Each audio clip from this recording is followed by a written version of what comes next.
साहब बहुत बड़ी खबर के साथ शुरुआत कर रहे हैं। 25% अतिरिक्त टैरिफ लगा दिया है अमेरिका ने भारत पर। 25% टैरिफ अतिरिक्त। अब ये कुल मिलाकर हो गया 50%। ये एशिया में सबसे ज्यादा अगर किसी देश पर है तो वो इंडिया है, भारत पर है। लेकिन हालांकि ट्रंप अभी भी उस सवाल का जवाब नहीं दे पा रहे हैं कि अगर रूस से तेल खरीदने को लेकर भारत से अमेरिका इतना नाराज है तो खुद क्यों रूस से फर्टिलाइजर समेत यूरेनियम खरीद रहा है। इस सवाल का जवाब वो नहीं दे पाए, उनकी बोलती बंद हो गई। लेकिन ये बहुत बड़ी खबर है इस वक्त की, बहुत बड़ी, क्योंकि अमेरिका ने भारत पर टैरिफ अब बढ़ा दिया है। क्योंकि अब 8 बज चुके हैं, 4 घंटे बाद तो 1 तारीख से लागू होना था 25%।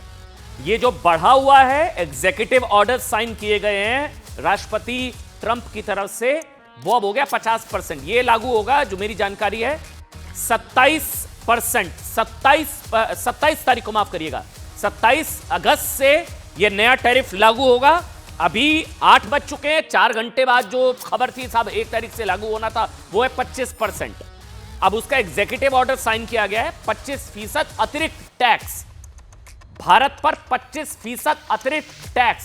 रूस से तेल खरीदने को लेकर अमेरिका इस कदर नाराज है कि भारत पर 50% टैरिफ लगा दिया गया है। इस खबर को लेकर और भी अपडेट आगे आपको देंगे, लेकिन आज की सबसे पहले सबसे बड़ी, सबसे हमारी कवर स्टोरी, साहब प्रेमानंद महाराज ने क्या गलत कहा, बात अब इसकी।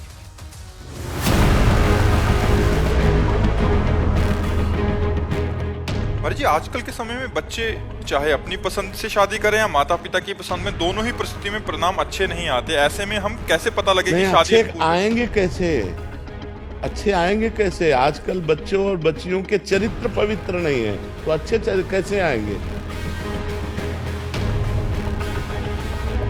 छोटे छोटे बच्चे अजीब अजीब गंदे गंदे गानों पे रील बनाती हैं। हिंदू स्त्रियां, हे भगवान, देखकर शर्म आती है। पैसा कमाओगे तुम।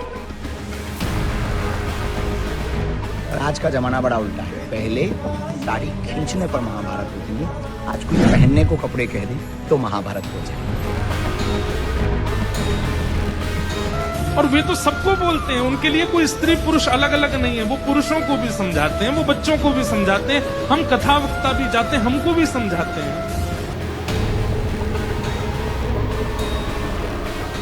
अनावश्यक रूप से पूज्य संतों को विवादित करने का प्रयास होता है, अनावश्यक रूप से, क्योंकि जिनका पूरा जीवन ही विवादित है, वे पूज्य संतों को भी विवादित करने का प्रयास करते हैं। जैसे नाली का कीड़ा नाली में ही सुख का अनुभव करता है, उसे अमृत कुंड में डालो तो उसे पसंद नहीं आएगा। ऐसे जो गंदे आचरण कर रहे हैं ना, उनको सही बात उपदेश करो तो वो बुरा लगेगा उनको। पूज्य प्रेमानंद महाराज सिद्ध संत हैं, करोड़ों करोड़ों फॉलोअर्स हैं, उनके विचार को व्यक्ति फॉलो करता है, पालन करता है। उन्होंने एक समाज को एक प्रयास किया जगाने के लिए। All the of the society is following this. He is saying लड़कियां लिव इन में होती मुंह मार के आती। उसने ये क्यों नहीं बोला जो लड़के लिव इन में रहते हैं वो भी मुंह मार के आते, क्यों नहीं बोला उसने? क्या कि लड़की अकेले लिव इन में रहती है? प्रेमानंद जी महाराज जी को लाखों नहीं करोड़ों लोग सुनते हैं और उनकी बातों पर अमल करते हैं। ऐसे में पूज्य महाराज श्री को इस तरह के शब्दों से और इस तरह की परिचर्चा से बचना चाहिए। देखिए, कुछ भी बताने या कहने से पहले एक चीज स्पष्ट करना जरूरी है। अनिरुद्धाचार्य ने जिन शब्दों का चयन किया वो ठीक नहीं थे, वो बिल्कुल ठीक नहीं थे। हालांकि उन्होंने अपने बयान पर माफी भी मांग ली, लेकिन प्रेमानंद महाराज अनिरुद्धाचार्य की माफी मांगने के बाद भी जिस तरह से वो निशाने पर है, या साध्वी रितांबरा, इन 3 चीजों को लेकर यह कहा जा सकता है कि जो योगी आदित्यनाथ ने कहा था ना कि कुछ देश में गैर जरूरी तरीके से पूज्य संतों को विवादों में घसीटने की कोशिश हो रही है, ये कोई टूल किट है। शायद योगी आदित्यनाथ का इशारा उन लोगों की ओर था जो पिछले कुछ दिनों से हिंदू धर्म गुरुओं को महिला विरोधी, आधुनिकता विरोधी बता रहे हैं, जो ये कह रहे हैं कि संत कौन होते हैं जो महिलाओं को बताएं कि वो किससे रिश्ता रखें, किससे शादी करें, कैसे कपड़े पहने। तो क्या ये लोग ये एक्सेप्ट करते हैं या एक्सपेक्ट करते हैं कि संत बताएंगे कि आप लोग लिव इन में रहें? संत तो लिव इन का विरोध ही करेंगे ना साहब।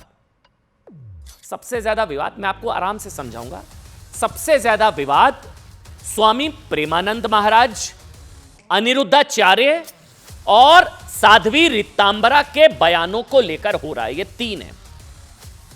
कुछ दिनों से स्वामी प्रेमानंद जी महाराज का ना एक कटा हुआ एडिटेड छोटा हिस्सा वीडियो वायरल किया जा रहा है, जिसमें वो ये कहते हुए दिखाई दे रहे हैं कि आज के वक्त में 100 में से बमुश्किल 2-4 लड़कियां पवित्र हैं, बाकी सभी बॉयफ्रेंड के चक्कर में लगी हुई हैं। ये उनके शब्द। हालांकि ये आधा हिस्सा था। उन्होंने पुरुषों को लेकर भी ये बात कही थी और महिलाओं के, दोनों के लिए उन्होंने ये बात कही थी।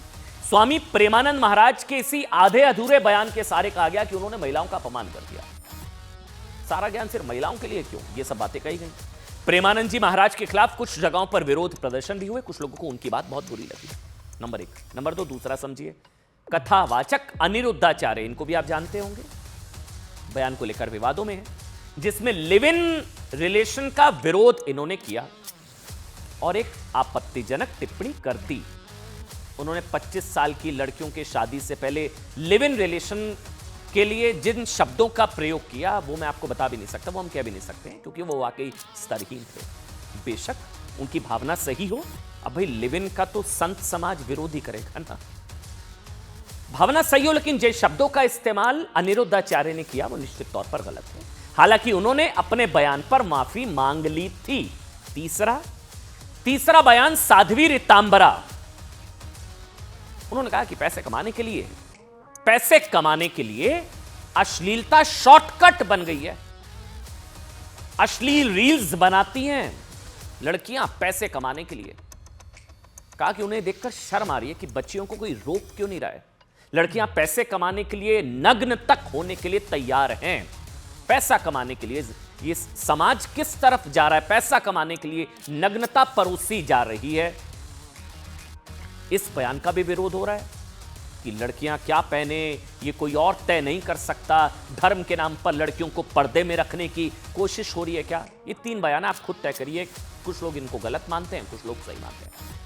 मेरी भूमिका ये है, मैं तीनों बयानों को एक साथ आपको सुनाऊंगा, फिर थोड़ा सा फैक्ट चेक भी करेंगे। प्रेमानंद महाराज का बयान क्या आधा काट कर परोसा गया, साध्वी रीतांबरा का बयान क्या गलत क्या सही, थोड़ा सा फैक्ट चेक करेंगे। लेकिन ये तीनों का बयान सुनिए और फिर मन में सवाल पूछेगा कि क्या योगी आदित्यनाथ सही कह रहे हैं कि गैर जरूरी तरीके से संतों को विवादों में घसीटने की कोशिश हो रही है। सुनिए। 100 में कोई 2-4 कन्याएं ऐसी होंगी जो अपना पवित्र जीवन रखकर किसी पुरुष को समर्पित होती होंगी। कैसे वो सच्ची बहू बनेगी? जो 4 लड़कों से मिल चुकी वो सच्ची बहू बनेगी? जब लड़की 14 साल की होगी और 14 साल की कोई लड़की आपके घर दुल्हन बन के आ जाएगी तो उस समय तो वो बच्ची होगी, आप उस परिवार को अपना मान लेगी। लड़कियां लाते हैं 25 साल की, अब 25 साल की लड़की की होती है, वो 25 साल की जब तक आती है तो पूरी जवान होके आती है। जवानी कहीं ना कहीं तो वो उसकी जवानी फिसल जाएगी या बच्चों का विवाह जल्दी हो जाता था। टाइम पे देख लेना, लोग फिर जल्दी शादियां करना शुरू कर। हिंदू स्त्रियां हे भगवान, देख कर शर्म आती है। पैसा कमाओगे तुम, नंगे होकर पैसा कमाओगे, गंदे ठुमके लगाकर, गंदे गाने गाकर। मुझे समझ नहीं आती उनके पतियों को ये स्वीकार कैसे है, उनके पिताओं को ये स्वीकार कैसे है। सब एल्गोरिदम तो इस तरह का हो ही गया है, इंस्टा से लेकर तमाम सोशल मीडिया वेबसाइट्स में, कि जितनी नग्नता परोसी जाती है उतने ज़्यादा हिट्स, लाइक्स और पैसा कमाने का ये जरिया तो हो गया है। उसमें तो साध्वी रीतांबरा क्या गलत कह रही हैं, कितना गलत कह रही हैं, आप लोग तय करें कि एक शॉर्टकट तो हो चुका है। पैसा कमाने का शॉर्टकट नग्नता परोसना, ये उन्होंने कहा। 3 में से अनिरुद्धाचार्य ने अपने बयान पर माफी मांग ली है। साध्वी रीतांबरा का मैंने आपको बताया, अनिरुद्धाचार्य ने अपने बयान पर माफी मांगी। प्रेमानंद जी महाराज का बयान महिला पुरुष दोनों के लिए था। साध्वी रीतांबरा का कहना है कि उन्होंने कुछ गलत नहीं कहा, पैसे के लिए नग्नता का शॉर्टकट अपनाया जा रहा है। लेकिन साहब मेरी नजर में इन्हीं तीनों बयानों के सहारे सड़कों से लेकर सोशल मीडिया पर संतों के खिलाफ ना एक माहौल बनाने की कोशिश हो रही है। मैं ये नहीं कह रहा हूं कि अनिरुद्धाचार्य ने सही कहा, उनके शब्द गलत थे, लेकिन एक माहौल बनाने की कोशिश हो रही है। खासकर मैं खुलकर कहूंगा, प्रेमानंद महाराज का आधा अधूरा काट छाट कर छोटा हिस्सा वीडियो का वायरल करके उन्हें महिला विरोधी बताने की कोशिश हो रही है। मुझे कहने में कोई हिचकिचाहट नहीं। प्रेमानंद जी महाराज के बयान का पूरा सच यह है कि उनसे एक भक्त ने समाज में टूटती शादियों को लेकर सवाल पूछा कि आजकल शादियां बहुत टूट रही हैं, जिसके बाद प्रेमानंद महाराज ने लड़के और लड़कियों, ये वीडियो नहीं देखा होगा आपने, क्या होता है छोटा सा वीडियो एजेंडे के हिसाब से संतों के खिलाफ मौका मिले तो कौन छोड़ता है, ये वो पूरा वीडियो है। बच्चे और बच्चियां, लड़के और लड़कियां, ये कहा था प्रेमानंद महाराज ने। दोनों इसके लिए समान रूप से जिम्मेदार उन्होंने ठहराते हुए कहा था कि लड़के और लड़कियां दोनों को संयम रखना चाहिए। उन्होंने लड़के और लड़कियां दोनों को समान रूप से चरित्र को पवित्र रखने की बात कही थी, दोनों को इक्वली रिस्पॉन्सिबल बताया था। उन्होंने अनिरुद्धाचार्य की तरह सिर्फ महिलाओं को चरित्र के कटघरे में खड़ा नहीं किया, बल्कि पुरुषों को भी इसके लिए समान रूप से जिम्मेदार ठहराया, रास्ता दिखाया, सही मार्ग दिखाने की कोशिश की। उन्होंने बताया कि आधुनिकता के नाम पर कैसे रिश्तों की नींव कमजोर हो रही है। यह गलत है। उनके बयान को पुरुष विरोधी नहीं बताया गया, महिला विरोधी बताया गया। महिला विरोधी, ये तो पुरुषों के खिलाफ भी बोला फिर तो उन्होंने ऐसे, जबकि उन्होंने ब्रेकअप, लिव इन और व्याभिचार पर पुरुष और महिलाओं को समान रूप से जिम्मेदार कहा था। वो एक डिबेटेबल इशू हो सकता है कि लिव इन पर लेक्चर क्यों संत हमको दे रहे हैं, तो कोई संत अब लिव इन को प्रोत्साहित तो नहीं करेगा, ये तो खुद ही समझना पड़ेगा आप लोगों को। फिर भी शायद उन्हें निशाना बनाने के इरादे से उनके बयान से सिर्फ वो हिस्सा ढूंढा गया साहब जिसमें वो कह रहे हैं कि 100 में से 4 लड़कियों के चरित्र पवित्र हैं। पीछे का हिस्सा और आगे का हिस्सा कोई सुना ही नहीं रहा। कहा जा रहा है कि महिलाओं को कैरेक्टर सर्टिफिकेट देने वाले प्रेमानंद जी महाराज कौन होते हैं वो नहीं दे रहे हैं साहब। कोई उनसे पूछेगा तो मार्गदर्शन करेंगे ना। हमें तो साहब ये ध्यान रखना चाहिए कि प्रेमानंद महाराज कोई नेता या सामाजिक कार्यकर्ता नहीं, संत है ना, संत। उन्होंने धार्मिक, सांस्कृतिक और नैतिक दृष्टिकोण से बयान दिया, क्योंकि सनातन धर्म में ब्रह्मचर्य और विवाह संस्कार को चरित्र की आधारशिला माना गया है। अब कोई संत लिविन को तो सही नहीं बताएगा ना।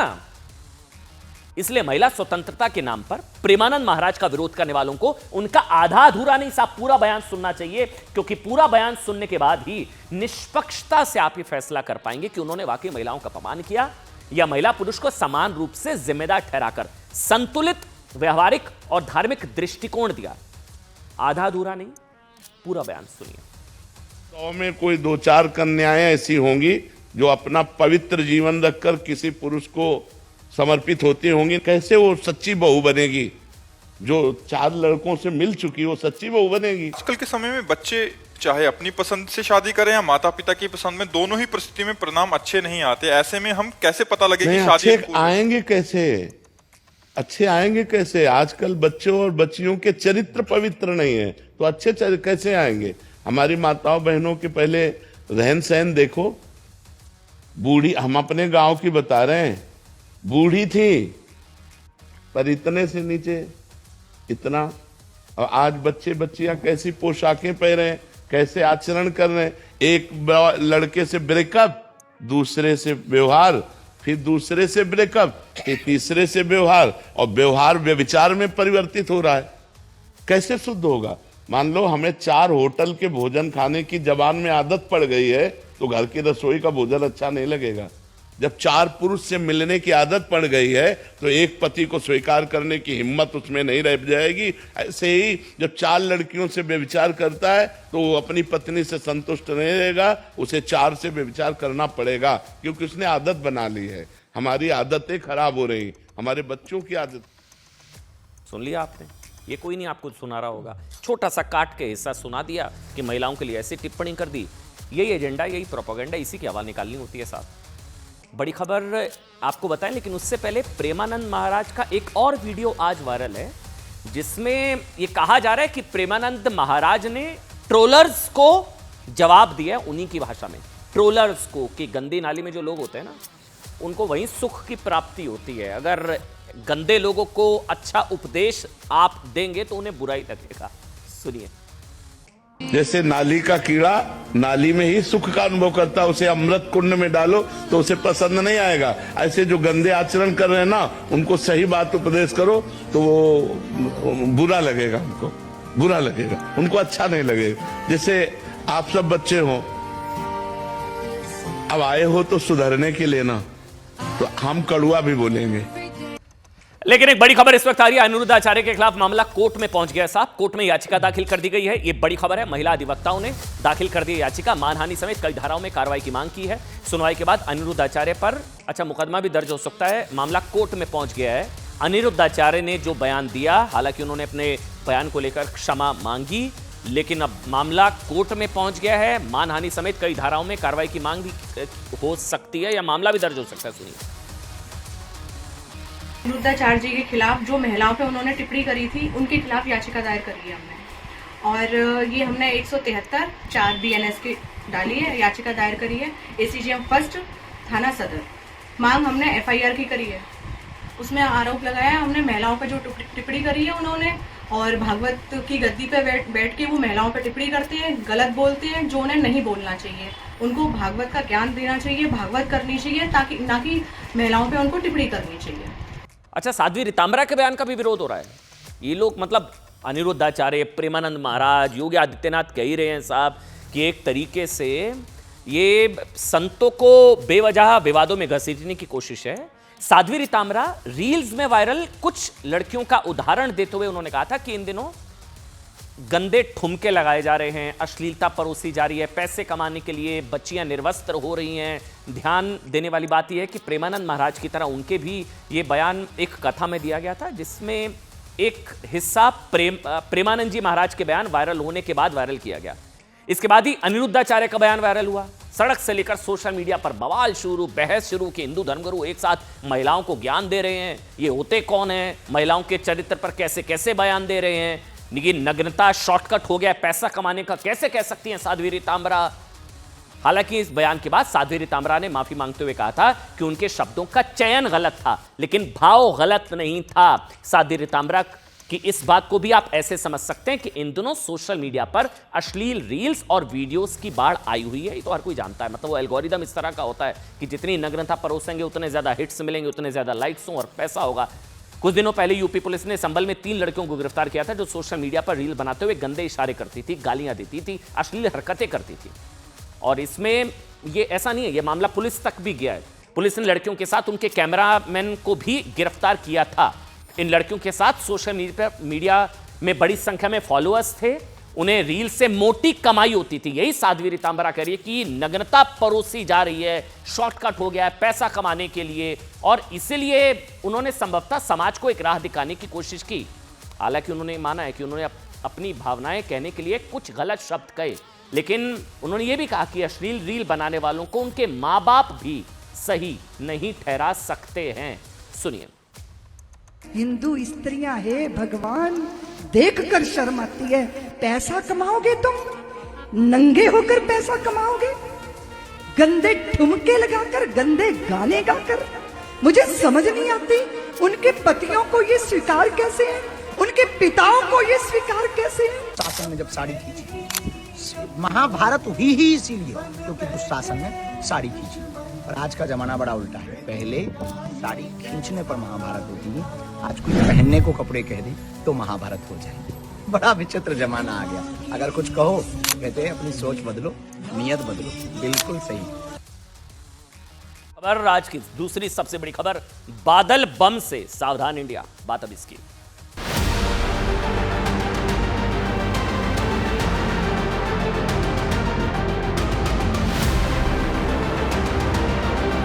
सेना के लोगों ने 190 के करीब लोगों को रेस्क्यू किया है।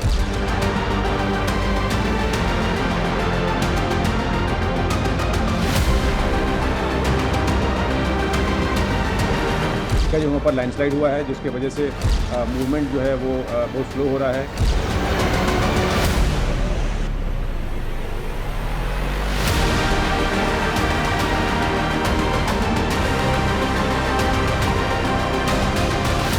जितना हम रोड खोल रहे हैं उतना नदी का कटाव हो रहा है और सब कुछ जा रही है।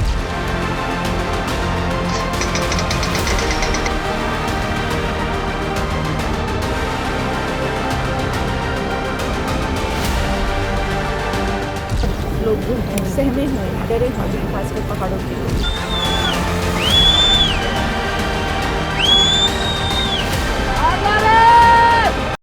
सब आपको बता दें, खराब मौसम की वजह से आज भी उत्तरकाशी के कई इलाकों में रेड अलर्ट जारी किया गया। आशंका है कि 24 घंटे के अंदर उत्तराखंड के कई इलाकों में तबाही वाली बारिश फिर से हो सकती है। ये आप तस्वीरें देख रहे हैं ग्राउंड जीरो पर। मुख्यमंत्री पुष्कर सिंह धामी, खराब मौसम की वजह से रेस्क्यू ऑपरेशन में मुश्किलें आ रही हैं और 30 घंटे से ज्यादा वक्त गुजरने के बाद भी लापता लोगों को अभी भी ढूंढा जा रहा है। स्थिति इतनी खराब है साहब, ये बताया जा रहा है कि राहत के लिए अब भी विमान और हेलीकॉप्टर उड़ान नहीं भर सके हैं। हादसे के बाद सबसे बड़ी चुनौती ग्राउंड जीरो तक पहुंचने की है, क्योंकि वो जो इलाका है वहां पर जो एक तरीके से मलबा आया है वहां लोगों को मदद पहुंचानी है।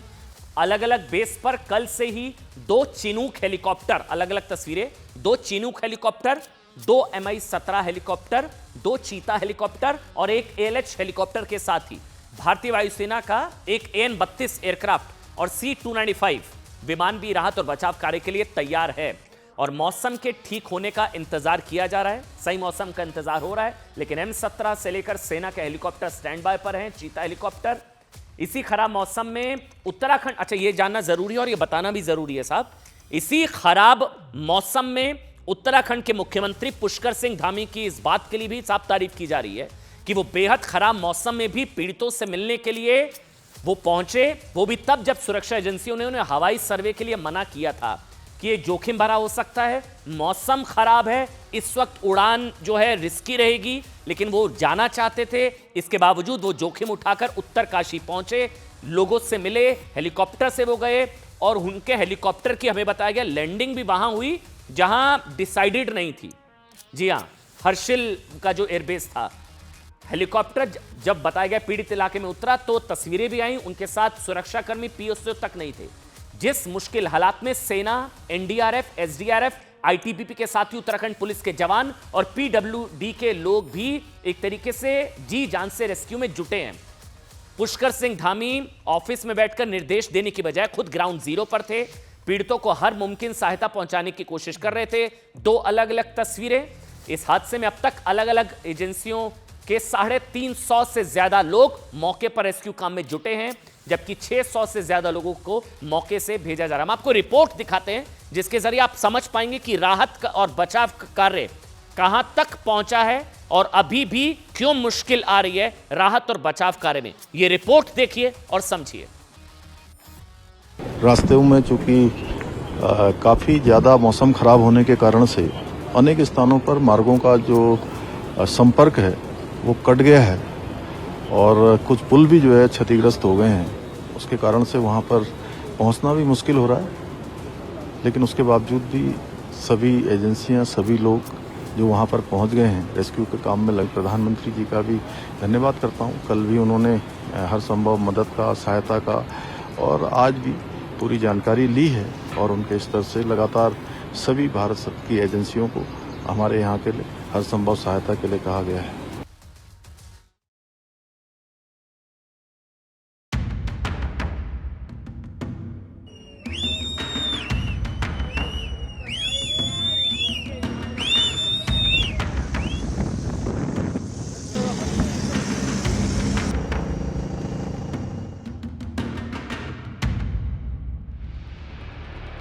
उत्तराखंड के धराली और हर्षिल में कुदरत का रौद्र रूप देखकर लोगों की रूह कांप गई। लेकिन आफत सिर्फ इन 2 जगहों तक सीमित नहीं है। ये ऋषिकेश के परमार्थ निकेतन की आरती का स्थल है जो पूरी तरह जलमग्न हो चुका है। भगवान शिव की मूर्ति भी काफी हद तक जलमग्न हो चुकी है। हरि की नगरी हरिद्वार भी क्लाउड अटैक की चपेट में है। हरिद्वार में गंगा डेंजर लेवल को पार कर चुकी है।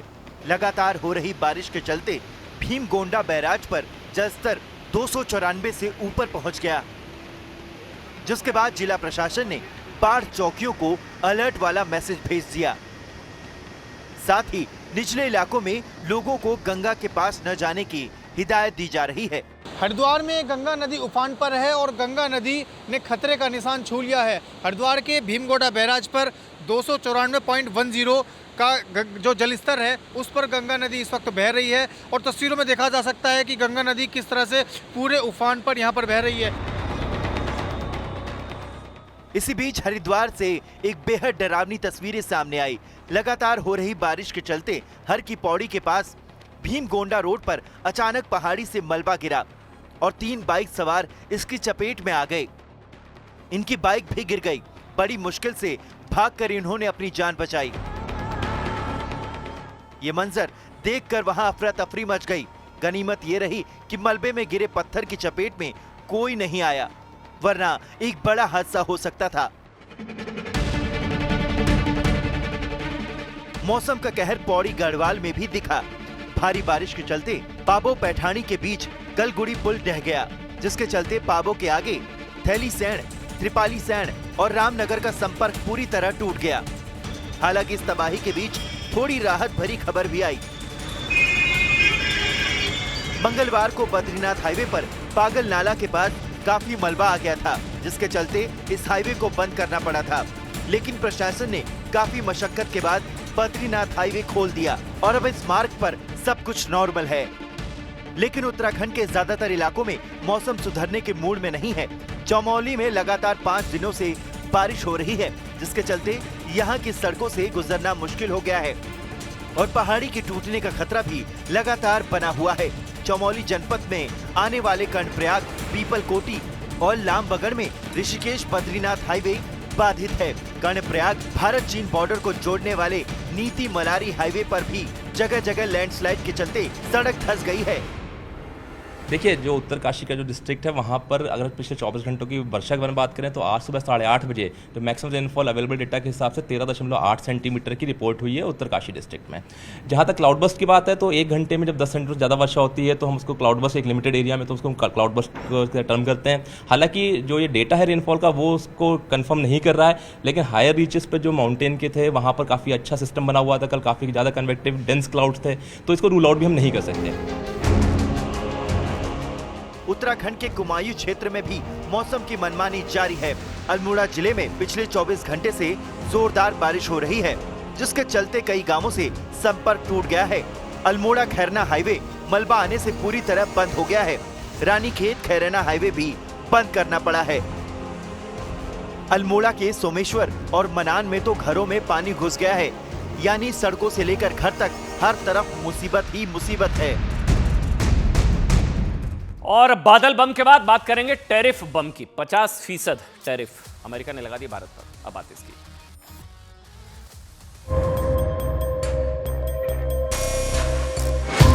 I never said a percentage, but we'll be doing quite a bit of that. We'll see what happens over the next fairly short period of time, but we'll see what happens. Yep.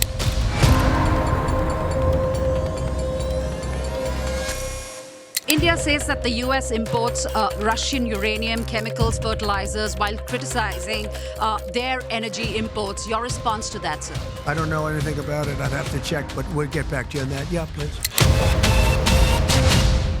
I think it's these kind of repeated impulsive comments have no meaning. So we should just continue with our sober and calm negotiations, and we should eventually come to some sort of an understanding with the United States.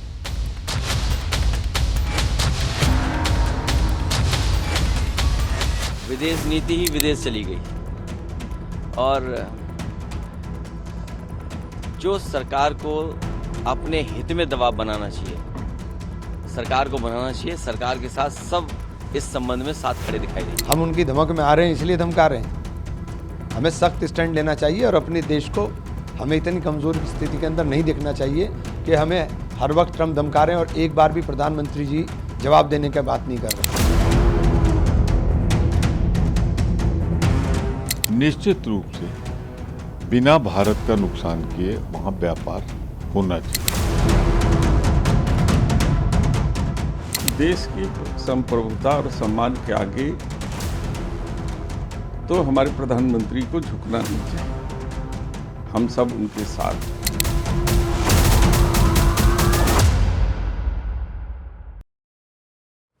सब आज वक्त है पक्ष विपक्ष को एक साथ एक सुर में एक देश की आवाज बनने की, लेकिन मुझे कहने में ना कोई हिचकिचाहट नहीं है। अब ये 50% टैरिफ लगा दिया ना ट्रंप साहब ने, अमेरिका ने, आज भी कुछ लोग खुश हो रहे होंगे, उनके कलेजे पर ठंडक पड़ रही होगी कि अब देखो मोदी पर हमला करने का एक और मौका मिल गया होगा। लेकिन इसको समझिए कि अमेरिका की धमकियों के आगे भारत के ना झुकने से बौखलाए डोनाल्ड ट्रंप ने 50% टैरिफ लगा दिया है, 50%। अभी कुछ देर पहले खबर आई है। इसका यह मतलब है कि अमेरिका ने भारत पर 25% पहले लगाया था, जो अब 8:30 बज रहा है, मतलब 3.5 घंटे बाद 1 तारीख से लागू हो जाएगा 25% टैरिफ इंडिया पर, उसे बढ़ा दिया है। आपसे कुछ देर पहले 25% अतिरिक्त लगा दिया है, एक एग्जीक्यूटिव ऑर्डर पर ट्रंप ने साइन कर दिए हैं 50%। इसके लिए ट्रंप ने टैरिफ वाले आदेश पर हस्ताक्षर कर दिए हैं।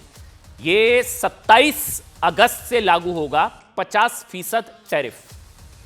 ट्रंप प्रशासन का कहना है कि भारत ने अमेरिकी चेतावनियों के बावजूद रूस से तेल भारत जो खरीद रहा है ना, इस वजह से यह टैरिफ और लगा दिया गया है। रूस से तेल खरीदना भारत बंद कर दे, यह हमारी भावना के खिलाफ है। इंपॉर्टेंट यह कि इस बार ट्रंप ने इसे अपनी राष्ट्रीय सुरक्षा, नेशनल सिक्योरिटी से जोड़ दिया। उनका कहना है कि भारत का रूस से तेल खरीदना लेना युद्ध के लिए फंडिंग करने जैसा है, क्योंकि रूस की लड़ाई हो रही है यूक्रेन से। ट्रंप को लगता है कि ट्रंप यूक्रेन के साथ है तो भारत रूस से तेल क्यों ले। और अच्छा, एक और चीज, अब वो भारत को पाकिस्तान की तरह शायद झुका लेगा, ऐसा लग रहा है उनको, ट्रंप को, क्योंकि पाकिस्तान पर भी 50% टैरिफ लगाने की धमकी देकर अपनी शर्तें मानने के लिए ट्रंप ने पाकिस्तान को मजबूर किया था। लेकिन एक खबर आपको दिखाते हैं, ट्रंप की टेंशन बनाने वाली खबर यह है कि प्रधानमंत्री नरेंद्र मोदी इस साल के अंत में चीन दौरे पर जाने वाले हैं। यह भी बहुत बड़ी खबर है। भारत भी कोई दबाव में नहीं आ रहा है। आप पढ़ रहे हैं ना, ट्रंप गिरी नहीं सहेंगे, मोदी देश नहीं झुकने देंगे। प्रधानमंत्री नरेंद्र मोदी चीन का दौरा 6 साल बाद चीन जा रहे हैं। 31 अगस्त को वो चीन में होंगे। अच्छा, इससे पहले जो तस्वीरें आप देख रहे हैं ना, ये भी आज दिखाएंगे साहब। इससे पहले एक प्रेस कॉन्फ्रेंस में ट्रंप से पूछा गया कि रूस से फ्यूल खरीदने पर चीन और भारत जैसे सभी देशों पर अमेरिका 100% टैरिफ कब लगाएगा। इस सवाल पर ट्रंप ने कहा कि उन्होंने अभी परसेंट की बात नहीं की है। इसके बाद उन्होंने कहा कि कल उनकी रूस के साथ मीटिंग होने वाली है, उसके बाद वो तय करेंगे क्या करना है। कल ही ट्रंप ने सोशल मीडिया पर भारत को टैरिफ बढ़ाने की धमकी दी थी कि भारत रूस से तेल खरीद रहा है, उसके जरिए यूक्रेन के खिलाफ युद्ध की फंडिंग कर रहा है। भारत ने टका सा जवाब दिया कि अमेरिका भी तो रूस से खरीद रहा है, अमेरिका भी तो रूस से यूरेनियम, फर्टिलाइजर, ये सब चीजें खरीदता है, उसका क्या। अच्छा, इंपॉर्टेंट वीडियो देखिए। यही बात व्हाइट हाउस में हुई प्रेस कॉन्फ्रेंस में भारतीय पत्रकार ने डोनाल्ड ट्रंप से पूछ ली। फेस ब्लैंक हो गया डोनाल्ड ट्रंप का। ये वो वीडियो दिखाते हैं कि अमेरिका भारत पर तो रूस से तेल खरीदने का आरोप लगा रहा है। अमेरिका कह रहा है रूस से मत खरीदो, रूस से मत खरीदो। भारतीय पत्रकार ने पूछ लिया कि अमेरिका भी तो रूस से यूरेनियम, फर्टिलाइजर खरीद रहा है, उसका क्या। कि देखिए, इस सवाल पर ट्रंप बंगले झांकने लगे, बोले कि इस बारे में मुझे नहीं पता, वो इस बात की जांच करेंगे। मतलब सोच कर देखिए, लगभग हर महीने एक युद्ध रुकवाने का दावा करने वाले कथित सीजफायर एक्सपर्ट, दुनिया के सभी देशों के मामलों के बड़े जानकार, ट्रंप साहब को अपने देश में क्या चल रहा है ये नहीं पता क्या। ट्रंप की बोलती बंद करने वाला सवाल और उसका जवाब सुनना चाहिए। India says that the US imports Russian uranium, chemicals, fertilizers, while criticizing their energy imports. Your response to that, sir? I don't know anything about it. I'd have to check, but we'll get back to you on that. Yeah, please. अब इसको ऐसे समझिए कि Trump Bharat के रूस से तेल खरीदने पर सवाल उठा रहा है और भारत को धमका रहा है कि जिस पर भारत यूएस को आईना दिखा रहा है। लेकिन इस चीज को ऐसे भी समझिए कि आज ट्रंप की तरफ से 50% टैरिफ का ऐलान कर दिया गया है, 25% और बढ़ा दिया गया है। अब उसके बाद भारत का क्या रिएक्शन होगा। लेकिन अजीत डोवल, एक और चीज आज का अपडेट ये है, इन सबके बीच, रूस से तेल ना खरीदने की अमेरिकी धमकी के बीच, अजीत डोवल मॉस्को में, रूस में। आगे बढ़ेंगे। राहुल गांधी के बचाव में सुप्रीम कोर्ट की टिप्पणी करने का विरोध करने वाली प्रियंका वाड्रा के खिलाफ अच्छा बड़ी खबर है, कोर्ट की अवमानना यानी कि कंटेम्प्ट ऑफ कोर्ट का केस दाखिल हो सकता है। जब प्रियंका वाड्रा ने बोला था कि कोर्ट कौन होता है ये तय करने वाला कि कौन सच्चा भारतीय है कौन नहीं, अब ये कोर्ट की अवमानना हो गई है, ऐसा मानना है मनन मिश्रा का। वो कुछ वकील हैं और बीजेपी सांसद है। अच्छा, वो बार काउंसिल के अध्यक्ष हैं। बीजेपी सांसद मनन मिश्रा ने कहा कि कोर्ट के खिलाफ प्रियंका के बयान को लेकर वो अवमानना याचिका दाखिल करने जा रहे हैं। बात अब इसकी।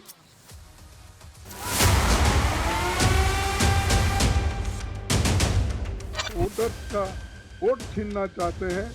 मैं कहूंगा वो चोरी हो सकता है, दूसरा कुछ नहीं। भारत का विपक्ष वाहिद दुनिया का वो विपक्ष है जो विदेशी घुसपैठियों को मतदाता बनाने के लिए अड़ा हुआ है। सरकार के इरादे पे जो फैसला हो रहा है, जो हो रहा है, ये घोर अलोकतांत्रिक। घबरा क्यों रहे हैं? इतने दुर्बल हो गए हैं, पार्लियामेंट चला नहीं पा रहे हैं। वोट डालने का ये अधिकार छीना जा रहा है, तो हम कहाँ आवाज उठाएं?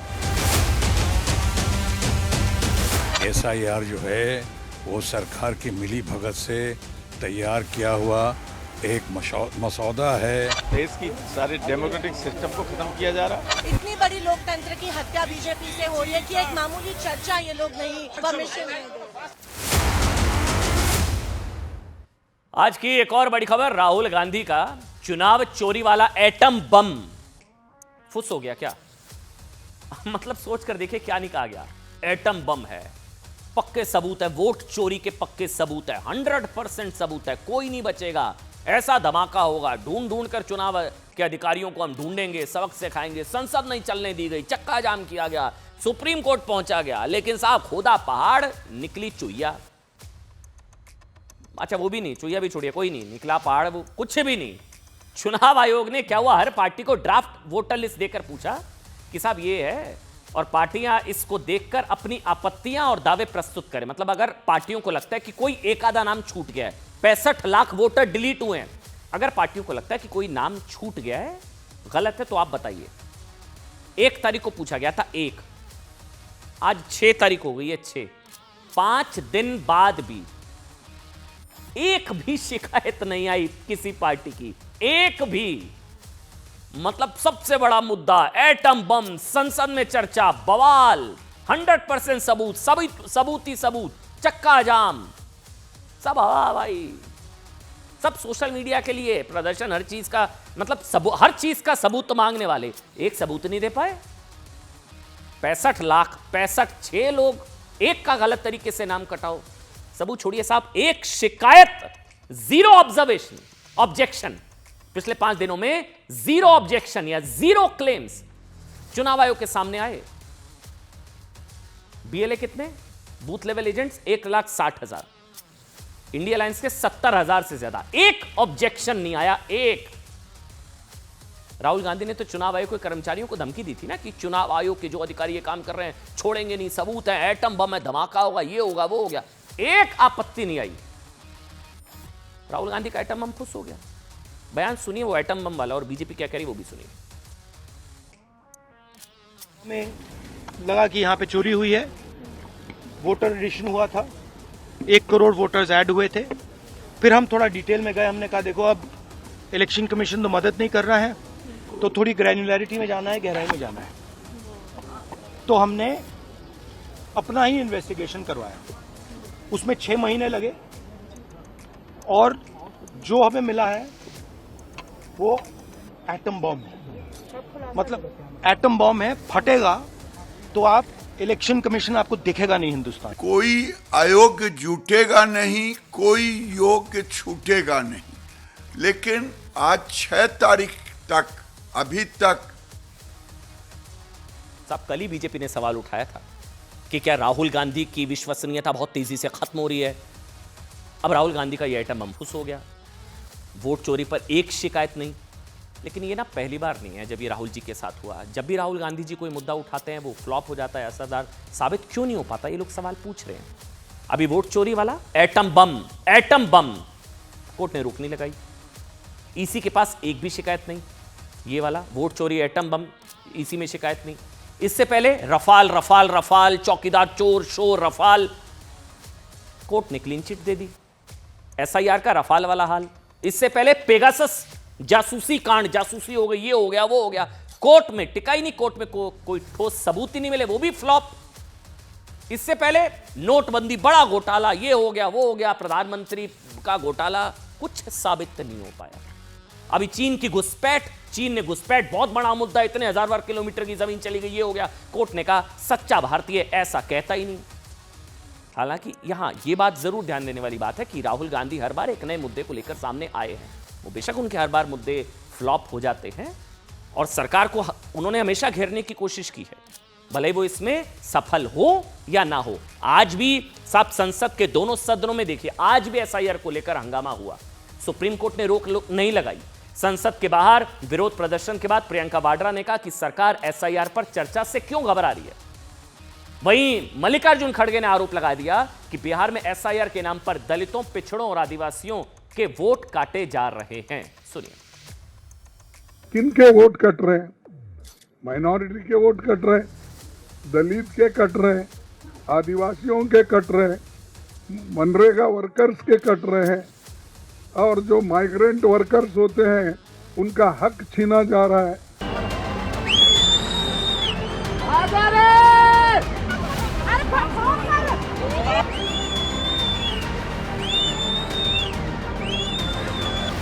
उत्तरकाशी में बादल फाड़ तबाही, गांव तबाह, सैकड़ों घर जमींदोज।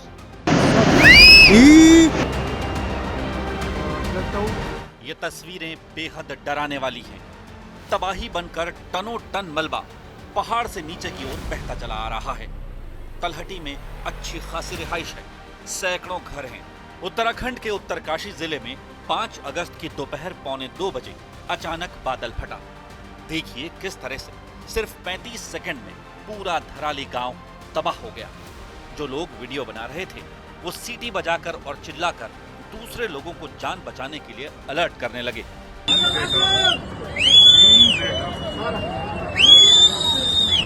मंगलवार दोपहर को उत्तरकाशी के हर्षिल इलाके में बादल फटने से खीरगंगा नदी में अचानक बाढ़ आ गई। तेज बहाव में मलबा और पानी धराली गांव में घुस गया और 30 फीट तक मलबा जम गया। बाजार की कई दुकानें और आसपास के मकान जमींदोज हो गए। इन 2 तस्वीरों को देखकर आप अंदाजा लगा सकते हैं कि तबाही कितनी भयंकर है। पहले जहां सुंदर सा गांव दिखाई देता था, वहां अब चारों तरफ सिर्फ मलबा ही मलबा है। मगर तबाही की सबसे दर्दनाक तस्वीर है ये। देखिए किस तरह से एक आदमी इस मलबे से बचने की कोशिश कर रहा है। पूरा शरीर कीचड़ और मलबे में धंसा है, लेकिन रेंगते हुए किनारे पर जाने की कोशिश कर रहा है।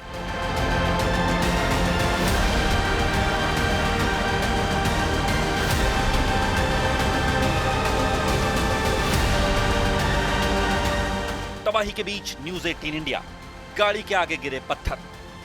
तबाही की ताजा तस्वीरें आप तक पहुंच सकें, इसलिए न्यूज़ 18 इंडिया के दीपक बिष्ट ने मौके तक पहुंचने के लिए रात भर सफर किया।